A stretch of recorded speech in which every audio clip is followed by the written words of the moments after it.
Welcome to the Business Spotlight podcast. My name is Kay Cote, and I'm your host for today's episode. And today, my guest is Adrian Lufschanowski, president and partner of Thrive FP. We're going to be learning about his business, his journey to business ownership, challenges that he's faced, best practices that he's learned to give you that sneak peek to what it's like to build and operate a business. If this is your first time on our channel, be sure to like and subscribe to get notified when we drop episodes like this. Well, welcome. Thanks so much for being here, Adrian. It's so great to meet you. Thank you, Kay. I really appreciate it. Great to be here. Yes. Well, before we dive into all things business, I would love to learn a little bit about you and your backstory. So feel Oh, free, take it away from wherever you want to start. do we have an hour, hour and a half? I have kind of a crazy background. It'll come full circle, but believe it or not, coming out of UT, University of Texas, um, I was fortunate that I got to stay in Austin. I grew up in Houston. I didn't want to go back to Houston. I really, in the 80s, Austin, I love it now, but it was such a good town. It was the sleepy little Austin, but it still wasn't little. It felt little, but I was fortunate. I started counseling adolescents at a private hospital. I graduated with a psych degree. I counseled with adolescents and families. I worked with nonprofits on the East Side with gang kids. I speak fluent Spanish, so it was a pretty easy transition. But I did that for almost 10 years. And I loved it, but as you can imagine, working with some nonprofits, you work a lot of hours and you make very little money. And that was a real challenge. It wasn't the way I saw myself raising a family, and uh, I knew there had to be a little bit more. And I was fortunate that at the time, St. Edward's here was the first school to offer night school Mm, for masters. So I was talked into by the dean to do an MBA and a master in social psych simultaneously. And at the time, I was engaged and I couldn't not work. And a very dear friend of mine started one of the first day trading firms, actual day trading. And we were part of um, the bandits, if you will. Uh, Very small group of us started day trading, and I was shocked and absolutely fell in love with markets, economy, monetary policy, investments, risk, all of that. And I started to question 10 years of counseling. Am I throwing all that away and going to start in the finance world? What I found was the base of psychology is so productive in so many different fields, regardless of the sector it's in. And it taught me patience. You could never tell if things were good or bad. I was very even keeled, managing emotions, working with people, and what have you. And so uh, I was able to get the MBA and the Master in Social Psych. I traded for almost 10 years. And then I like to say both of them had a baby, and it's where I am now. With my business partner 16 years ago, which was actually very difficult, but perfect timing. You can imagine in '08 trying to launch a real estate firm and raising capital, how challenging that would mm, have been mm, with the Bernie Madoffs of the world and the great financial crisis. What I realized was all of my background in psychology and building relationships was essential in trying to raise capital. mm, Because instead of trying to just think of investors as a dime a dozen If you want to invest, great. If not, I'm on to the next one. I took the long route, and that was build relationships with people and then get to the investments. Because if they trust you, real estate or any other asset class that you're investing in is secondary. Mhm. If they don't trust you, you can't, they're not going to pay attention to what you have to offer. So, fast forward about 4 years of trying to raise capital at very small clips, all of a sudden, thing, all that hard work started paying off. And my business partner and I started meeting people online through videos. We were talking about real estate. People were sending us cash in the mail, checks, 250, 500. We'd never met them in person. And yet they felt so comfortable with us from seeing us on all these videos. And the common thread was you can't fake integrity. And online, it came off that way. And we want to invest with you guys. Um, we started raising money 10, 20 grand at a time. Since that, we've purchased almost $2 billion worth of real estate, Mm. about 17, 18,000 apartment units, um, which is pretty mind blowing. We did it all with individual investors, no institutional capital. We don't believe in that kind of model. Works great for some people. It's just not our personality. Mhm. And I think one of the key distinctions and differences from 2010, when we really started buying apartments, we always have purchased what we call workforce housing or blue collar housing. Mhm. It's a little bit of a fad now. Ooh, workforce housing. We were doing it before anyone really looked at it. And honestly, it was for fear. When we saw that recession and we were underwriting all sorts of apartment complexes, the ones that really stuck out were these blue collar workforce housing properties because even in the worst of the downturn, they remain 90, 92% occupied. Yeah. Wow. And that safety is what we were looking for. It wasn't the upside because when the markets are good, everybody benefits. What happens when the markets aren't good? The only thing you need for to survive downturns like right now is you got to keep your properties occupied, you got to collect the rent, and the property has to be able to pay for itself. It's not complicated. Yeah. It's math, right?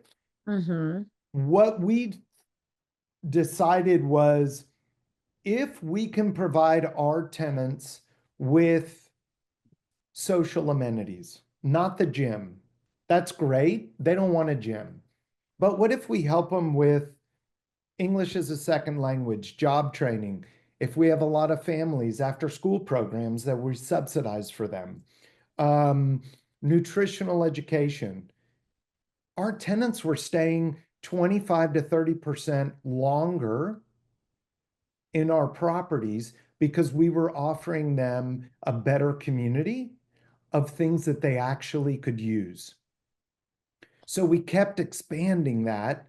And the whole goal was we just want to build good communities for these people. They're $500 emergency from disaster. They are, right?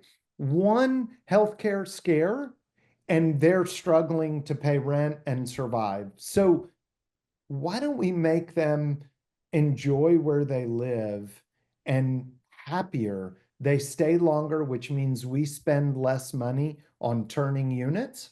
Mhm. The investors make more cash flow. The tenants are happy. Isn't that a win-win? That So is, yeah, definitely we a win-win. morphed into a lot more sophistication than that. But really, we don't get excited to buy a property just so we can fix it up to charge $100 more in rent. We buy these. So, what can we do to distinguish ourselves from all of the other apartments around us so that we can improve somebody's life?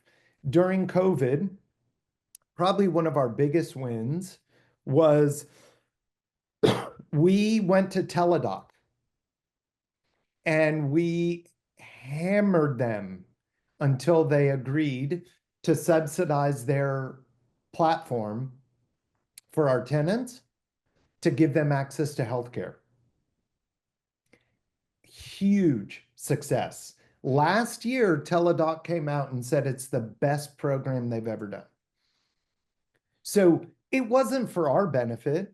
It was truly for our tenants. And you can imagine most tenants in these properties are very hesitant to sign up for anything. They don't Yeah. trust anyone because they're bamboozled into a lot of things that look one way and somebody is trying to trip them up some way, shape, or form. So when we launched Teledoc, about 15% to 20% of our tenants tried it.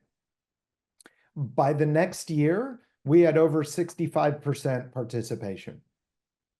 So it's proving yourself that we're actually trying to do good by them, not for our benefit, but for them. The beauty is the result gives our investors a better return and makes us all kind of feel good about it, right? Which at the end of the day, isn't that what life's about? It really is. And before we get too into the weeds, I'd love to take it back to that discovery, that discovery of how you found that market and how you and your business partner did that, because I think that's something that's going to resonate. Was there like an aha moment when you knew, like, how did you know I this? know to this day, yes. Yeah. So we were in 2009, people were still like very much like today. They still are very negative that we were going to go back into recession. Mm-hmm. And there wasn't a property for sale in Texas. Well, I'm not going to say every, but if there are properties that were attractive in Houston, Dallas, San Antonio, or Austin, we were in the car driving to walk all those properties to get an idea.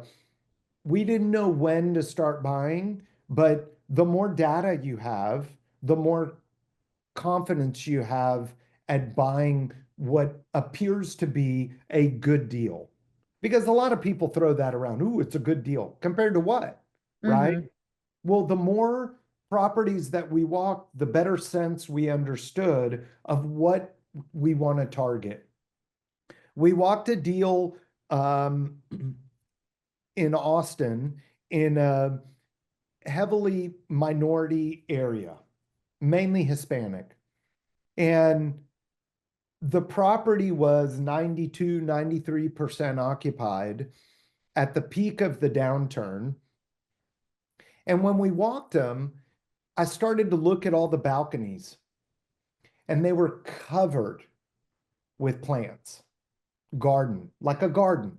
Mm-hmm. And I told my business partner, "What do you see?" And he's like, "I don't know." I said, "Look at the balconies, plants." No, that's somebody's home. If they're growing plants, that means they're going to stay a long time. Why not reward those people? These aren't people that are waiting for a down payment so they can move into a home. These are rent by necessity. Mm-hmm. We need them. They're our customer. If we had widgets, don't they always say the customer is always right? The old adage. Well, Mm-hmm. our customers are saying if we're happy and you keep us safe, you keep the complex clean, and you pay attention, we want to live here. That was really the aha moment that what if we were to build communities, keep people a very long time, we have less turnover, we don't have to fix units, spend two, $3,000 to turn a unit to hope to get the next tenant. What if we have half of the turnover that the markets normally do, and we just have a small percentage of units that we need to lease out because people move, but we keep that stability. Mm. That's what was attractive. Wow. See, that's really powerful. Another part of things that creates that stability, I must be having that team around you. I'd love to learn about like what your position is in the company as well as the team around you and how many team members do you currently have? You bet. So we have 14 employees. We've done an incredible amount with very few people. My business partner, JP, and I have always said we're not in the employee business. We don't want 50, 60, 70 employees. I don't know if you have a lot of employees. They don't often think the way we think, and finding the right team is the success. Um, to succeeding and superseding the competitors. But we wanted entrepreneurial people, people Hmm. that, I always say, I'm an owner. If I need to mop the floor, I'll mop the floor. I don't care. If it's got to get done, let's do it right and get it done. Most everyone here is a roll up your sleeves, figure out how to get it done, and what else can I do to help the team. That's the spirit and the culture that we strive for. We're not micromanagers. I don't go behind the employees and see what they're working on and how many hours did you log and were you working when you said you weren't or when you're not? And look, we're all big boys and girls. Do you want to work or not work? That's really what it boils down to. We don't have an assembly line. We don't create widgets. So that's been an ongoing good battle to find the right culture to keep people engaged because they want to make a difference. And it's not only internally, but when we get an email from a tenant or they're willing to do a video and tell people these owners are different than any other complex where I've lived, God, that makes it so worthwhile. Uh, Hmm. it's exciting. It's more than just the money. The beauty is the FP and Thrive is for purpose, for profit. We're not a nonprofit. We're There's nothing wrong with wanting to make money. It's how do you make that money? That's what's important to us. And by treating people better at our complexes, we can make more money. And that feels really exciting, not taking advantage of somebody to benefit ourselves, but it's amazing. They benefit and we get the positive results by increasing cash flow or higher returns. That's true conscious capitalism from Mr. Mackey that wrote a book years ago in Austin about Whole Foods. That is that is super exciting. That book kind of changed JP and my point of view. Me being a psychology background and therapist for so long, it took me 2 minutes to resonate to conscious capitalism. So that's the crux of it. What are my duties? Mainly, JP handles the deal side. I handle the investor side. We have about 300 investors or so. We're very high touch. We call them often. I'm on the phone all day, every day. Um, at the same time, I have to know everything about the deals because talking to investors, if they're asking questions and I don't know, I'm the one that looks like an idiot. So it's a little, it's, I always say I drew the short straw because I have to do everything. But I'm okay with that because I love the people and the relationship aspect of dealing with all the investors. Oh, well, thank you so much for explaining that. And I kind of want to take it back to, talking about your tenants, your or clients, looking at the holistic of business.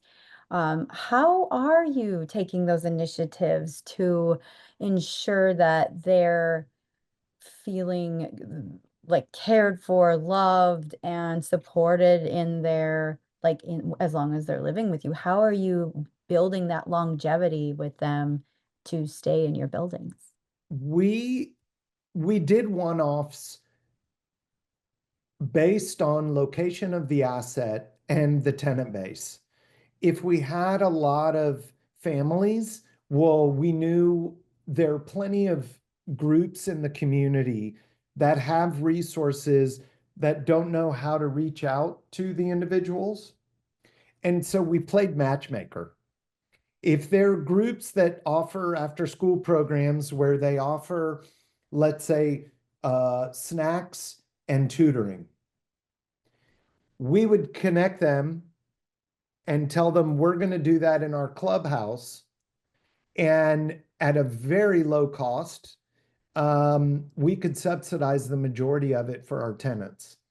So let's say mom worked two jobs, which is very common, or if mom and dad both work, that when the kids come home from school, they're scrambling to get home, right? Because they don't know what the kids are going to be doing.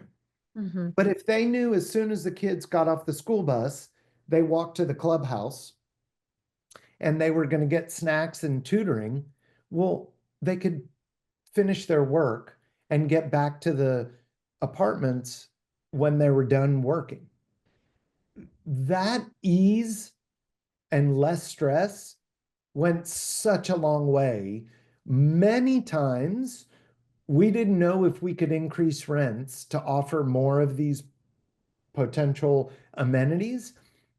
They they offered, we'll pay more for this stuff because we love living here.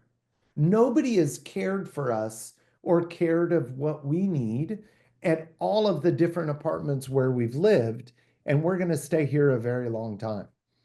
So much so, I went to do walk a property to just get an update and do some asset management. And I got out of the car and I see a woman beelining, walking right at me, and I was thinking, "Oh my God, she's gonna be mad about something." And Hmm. she said, "You're an owner, right?" I said, "Yeah, yeah." Um, she said, "I have two jobs. I've lived all over San Antonio. This is the best apartment complex I've ever lived at, and it's because of you guys. You've given me such confidence in humanity and owners where I never had that confidence before. You guys actually care." Um, I left that day on cloud nine. I didn't think about the money we're going to make or selling the deal. It was being able to connect with a person and receive that type of feedback. It's as good as any paycheck you could ever get. Um, and we've kind of fed off that. And we're always trying to think of what resources can we access for our clients, for our customers, to give them more than just what they have. And Mm. what's amazing, H&R Block would do financial education, balancing checkbooks, tax returns. You know how many people don't know how to balance a checkbook? It's unbelievable. No one ever teaches you that. Well, we were doing in service, no cost to anyone. H&R Block did it, and they were happy to do it. Half of the hospitals, they want to do nutritional education. They don't know how to get to the masses. Well, we have masses. We have 250 units of captive audience come and do the presentations, right? And so little by little, we started creating more relationships for our tenants to bring in more opportunity for them to get some sort of life benefit at a Mm-hmm. minimal or no cost. That's wonderful. Now, how, like, what is one of the ways you found those ways to connect with those, I guess, kind of like affiliates or partnerships with the different entities and Very how, sophisticated. yeah, do you have Fashioned like a cold calling. system? Good old fashioned cold. Old It was a call. matter, it's and tell me as a business owner, it's your job to take charge. No Hmm. one's going to do it for you. If you, how bad do you want to make your business work? And what can I do to differentiate myself from all of the other businesses that are so similar to everything that we do? It was a matter of calling. Mm-hmm. What was shocking was so many of these groups didn't know how to reach the public. They had great services to offer and they didn't know where to start. So all it took was that first phone call and they were like, we're in. And we work with this group and they could come and do an in service or a Saturday class. And that's really how it started. And it's kind of a two-way street. When you get the positive responses from vendors, whatever they are, whatever they offer, if you get positive responses from your tenants, it kind of excites you to see what else can you do? What else can we provide? Let's try calling Teledoc. Let's try calling so and so. We've called attorneys that do immigration law to come and talk to tenants about what if they know a family member that got picked up? What if it's them? What if it's somebody else they know? What can they do? These are things that when you're in that position, you're so terrified of the consequences that you don't think anything could help you or anyone could help you. And what we did was raise the white flag and say, hey, we want to help. We're just going to match make and we're going to bring this person with our tenants and let it kind of evolve its own way. And it was pretty magical from a human perspective to see that. It's almost as if we made widgets and we found the group that wanted those widgets and wanted an endless supply.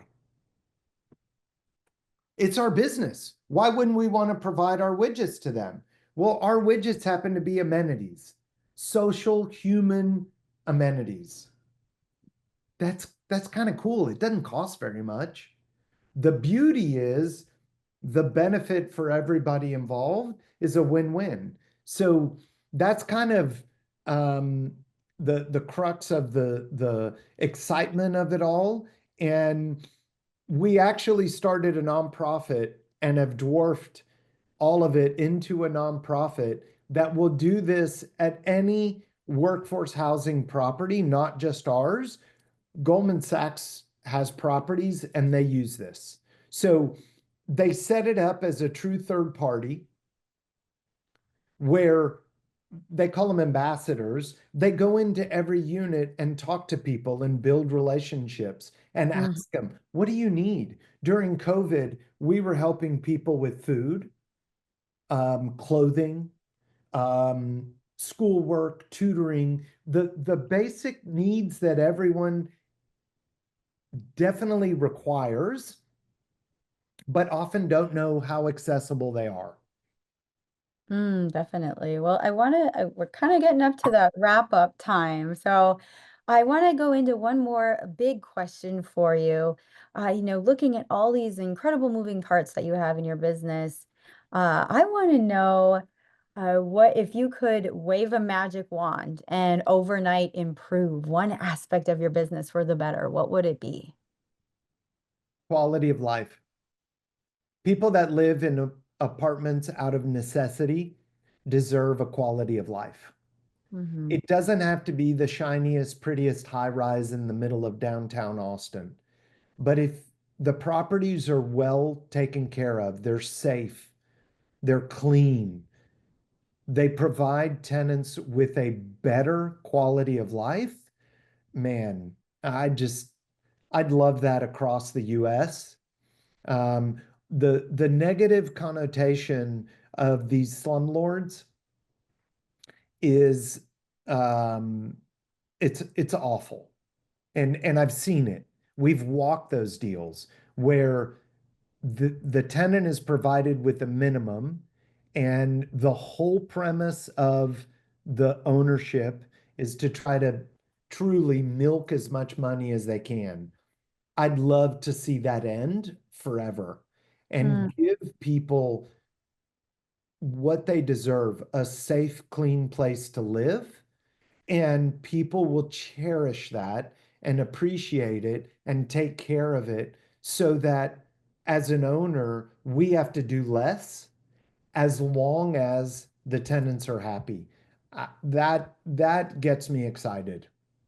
Wow. Well, thank you so much for sharing your journey. Before we wrap up, how can folks connect with you and your business online? They can go to www.thrivefp.com, reach out to us, and be happy to continue the conversations.